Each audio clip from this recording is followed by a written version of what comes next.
लाल कांद्याचे दर मागील 15 दिवसात तब्बल 2 ते 2.5 हजार रुपये प्रति क्विंटलनं कमी झाल्यानं शेतकऱ्यांमध्ये चिंतेचं वातावरण निर्माण झालंय। लाल कांदा सध्या 1500 रुपये प्रति क्विंटलवर येऊन ठेपलाय। कांद्याच्या मिळणाऱ्या या दरातून शेतकरी वर्गाचा उत्पादन खर्च फिटणंही दुरापास्त झालंय। परतीच्या पावसामुळे कांदा उत्पादक शेतकऱ्यांचं मोठं नुकसान झालं होतं। शासनानं कांद्याला हमीभाव द्यावा आणि केंद्र सरकारनं कांद्यावर लावलेलं 20% निर्यात शुल्क रद्द करावं अशी मागणी शेतकऱ्यांकडून केली जाते। आता कांद्याचे भाव 1500, 1600, 1700 रुपये जात आहे सरासरी।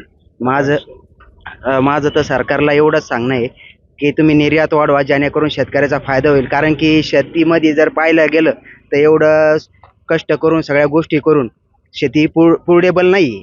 पण माझं एवढं म्हणणं आहे सरकारला, काय सरकारने भाव द्यावा वाढवून, का किमान 3-3.5 हजार रुपये भाव पाहिजे। का कांद्याला बाजार जास्तीत जास्त, आम्हाला जास्त बाजार बी नकोय, आम्हाला कमीत कमीत 2.5 ते 3 हजार रुपये जर कांद्याला बाजार भेटला तर कमीत कमीत 500 ते 1000 रुपये आम्हाला शेतकऱ्याला भेटतो, म्हणजे नफा भेटतो।